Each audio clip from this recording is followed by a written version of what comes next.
రాష్ట్రంలో శాంతి భద్రతలు లేవు, గోవధ చట్టాన్ని అమలు చేస్తలేరు, ఎంఐఎంకు కాంగ్రెస్ ఒత్తాసు పలుకుతున్నది, గూండాల్లో ఎంఐఎం నేతల ప్రవర్తన ఉన్నది, ఎంఐఎం రౌడీలను సర్కారు పోషిస్తున్నది, డీజీపీని కలుస్తందుకు పోతే అరెస్టుల బండి సంజయ్ రామచంద్రరావు నిన్న మాట్లాడారు. నిన్న ఒక గోరక్షకు సంబంధించినటువంటి ఒక కార్యకర్త మీద ఎంఐఎంకు సంబంధించినటువంటి వాళ్ళు కాల్పులు జరిపిర్రు అని చెప్పేసి ఒక వార్త బయటకు వచ్చింది. నిజంగా కూడా నేనంటే మరి ఇందులో ఏం జరుగుతుందో తెలియదు, కానీ ఈ గోరక్షణ చేస్తున్నటువంటి ఒక కార్యకర్త మీద కాల్పుల వ్యవహారంలో కొన్ని అనుమానాలు కొడతా ఉన్నాయి. నిన్న మొత్తం అందరూ బీజేపీ నాయకులు అందరూ ఒకటిసారిగా పొలోమంటూ ఒక్కసారి యాక్టివేట్ అయిపోయారు. నిజంగా అలాంటి కాల్పుల వ్యవహారం అసలు ఆ గన్ ఎట్లా వచ్చింది, ఆ గన్ కల్చర్ ఎట్లా వచ్చింది, వీటన్నింటికీ డీజీపీ గారు సమాధానం చెప్పాలి, రాష్ట్ర హోంమంత్రిగా ఉన్నటువంటి ముఖ్యమంత్రి గారు సమాధానం చెప్పాలి. డీజీపీ గారికి ఇట్లాంటివి ఏమి కనపడవు. అసలు ఆ కాల్పులు జరిపింది ఎవరు, ఎంఐఎంకి దానికి ఏమైనా సంబంధం ఉందా, ఏం జరిగింది, పర్టికులర్గా జూబ్లీహిల్స్ ఉప ఎన్నికలు ఉన్నటువంటి సమయంలో ఈ టైంలోనే ఎట్లా జరుగుతూ ఉన్నాయి, ఇట్లాంటివన్నీ కూడా ఒకసారి మనం ఆలోచన చేయాలి. నిన్న నైట్కు నైటే చూడండి, ఒకసారి మొత్తం బీజేపీ అంతా హైపర్ యాక్టివ్ అయిపోయింది. ఏం జరిగింది, ఎక్కడ జరిగింది, ఏమన్నా కుట్ర కోణం ఉందా దీని వెనకాల? తెలంగాణ సమాజం ఒకసారి ఆలోచించాలి. ఒకసారి మనం ఇక్కడ అబ్జర్వ్ చేస్తే ఇప్పుడు నిన్న వచ్చినటువంటి సర్వేల ప్రకారం కానీ దాని ప్రకారం కానీ MIM plus Congress BJP, so ఇప్పుడు సర్వేల ప్రకారం ఎట్లా ఉన్నది, ఇది 48 నుంచి 51% బీఆర్ఎస్కు ఉన్నది, 38 నుంచి 40% కాంగ్రెస్కు ఉన్నది. ఈ 12% ఉండే ఇది 11% అయింది, తగ్గుకుంటూ వస్తూ ఉన్నది. ఇది బీజేపీకి ఉన్నటువంటి ఓట్ పర్సంటేజ్. ఇక్కడ బీజేపీ గెలిచేటువంటి అవకాశం లేదు, ఏ కోశాన కూడా లేదు, జూబ్లీహిల్స్లో ఏ కోశాన కూడా లేదు. అయితే ఇప్పుడు ప్రభుత్వం దగ్గర ఉన్నటువంటి ఇంటెలిజెన్స్ వ్యవహారం ప్రకారం ఏంటంటే దాని ప్రకారము ఈ బీజేపీ ఓటు బ్యాంకు ఇంకా కూడా తగ్గిపోతూ ఉంది, దాని ఓటు బ్యాంకు ఇంకా కూడా డౌన్ అవుతా ఉన్నది. మరి ఇప్పుడు ఈ బీజేపీ ఓటు బ్యాంకు డౌన్ అవుతూ ఉంటే బీజేపీ సింపథైజర్లు, బీజేపీకి అనుకూలంగా ఉన్నటువంటి వాళ్ళు ఎవరికి ఓటు వేయాలి? కాంగ్రెస్కి వేస్తారా? అందులో ఎంఐఎం ఉన్నది, కాంగ్రెస్ ఉన్నది, బీజేపీ నేరుగా వాళ్ళ ఓటు పోదు అటు సైడ్ పోయేటువంటి అవకాశం లేదు. దాంట్లో భాగంగానే ఒక వీక్ క్యాండిడేట్ని బీజేపీ పెట్టింది. ఆ లంకా దీపక్ రెడ్డికి ఇచ్చే బదులు ఆ సరూర్ నగర్లో గామను చూసినావు, పోయి బాగా ప్రచారం చేస్తూ ఉంది, ఆకుల శ్రీవాణి ఎవరు గామకి ఇచ్చినా కానీ కొంచెం ప్రచారం గట్టిగానే చేస్తుండే, ఆమెనే చేస్తుంది, మొత్తం అభ్యర్థి ఆమె లెక్కనే తిరుగుతూ ఉంది మొత్తం నియోజకవర్గం అంతా కూడా. ఈవెన్ రామచంద్రరావు కంటే ఎక్కువ కూడా గామనే తిరుగుతూ ఉన్నది. సో అట్లా బీజేపీ ఓటు చీలిపోతూ ఉంది. అంటే బీజేపీ ఆడ గెలిచే అవకాశం లేదు కాబట్టి బీజేపీకి పడాల్సినటువంటి ఓట్లు ఎటుపోతున్నాయి అనే దాని మీద ప్రభుత్వం ఫోకస్ పెట్టినట్టు అర్థమవుతా ఉంది. కాంగ్రెస్కు రావు, ఎంఐఎం ఉంది, కాంగ్రెస్ కలిసి ఉంది కాబట్టి మరి అల్టిమేట్గా వీళ్ళ ఓటు ఎవరికి పోతుంది? బీఆర్ఎస్కు పడుతుంది. ప్రజలు కాంగ్రెస్ పార్టీకి వేయడానికి ఇష్టమైనటువంటి వాళ్ళు బీజేపీకి గెలవదు అన్నటువంటి అభిప్రాయంతో, బీజేపీకి వేసినా ఇది గెలవదు అన్నటువంటి అభిప్రాయంతో ఉన్నటువంటి వాళ్ళు ఇప్పుడు ఎవరికి ఓట్లు వేయాలి? ఆల్టర్నేట్ ఎవరు కనపడతా ఉన్నారు? బీఆర్ఎస్ కనపడతా ఉంది. సో అట్లా దీని ఓటు పర్సెంటేజ్ తగ్గిపోతూ ఉన్నది, దీని ఓటు పర్సెంటేజ్ పెరుగుతూ ఉన్నది, ప్రజలు ఆలోచన చేస్తూ ఉన్నారు కాబట్టి. సో ఇప్పుడు ఏం చేయాలి? ఉన్న పరంగా బీజేపీని హైపర్ యాక్టివ్ చేయాలి. ఎట్లా యాక్టివ్ చేయాలి? అనుమానం కొడుతూ ఉన్నది.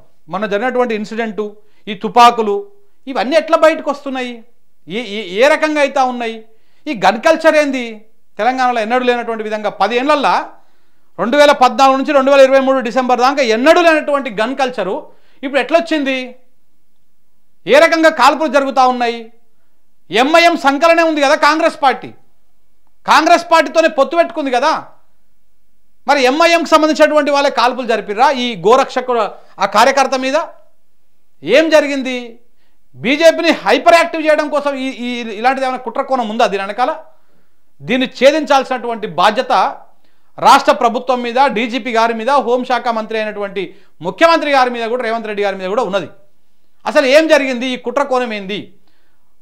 బీజేపీని యాక్టివ్ చేయాలి, హైపర్ యాక్టివ్ చేయాలంటే వాళ్ళు ఏదో ఒక హిందుత్వ ఎజెండాతో తప్ప వేరే దాంతో రారు. ఇప్పుడు ఉన్న పలంగా కాంగ్రెస్ పార్టీ మీద, ప్రభుత్వం మీద విమర్శలు చేసినా జనం చూసి నవ్వుకుంటారు. ఇన్ని రోజులు సైలెంట్గా వండుకున్నారు, 2 ఏళ్ళకి వెళ్ళి ఇవాళ వచ్చి మాట్లాడుతున్నారు అని చెప్పేసి. కనీసం ప్రజలు గోసపడుతుంటే పట్టించుకోలేదు, నిద్రపోయారు బీజేపీ వాళ్ళు. ఇప్పుడు వచ్చి మాట్లాడుతున్నారు అని చెప్పేసి జనం నవ్వుకుంటారు. మరి ఏ ఎజెండాతో రావాలి? నిన్న ఒక బీజేపీ నాయకురాలు కూడా పెట్టింది కదా, వారు ఏమైనా పెట్టిర్రు, ఏ ఎజెండాతో ముందుకోవాలి అని చెప్పేసి ఆమె ట్వీట్ వేసింది. ఆ ట్వీట్కి ఎజెండా దొరికినట్టు కనపడతా ఉంది ఇక్కడ చూస్తుంటే.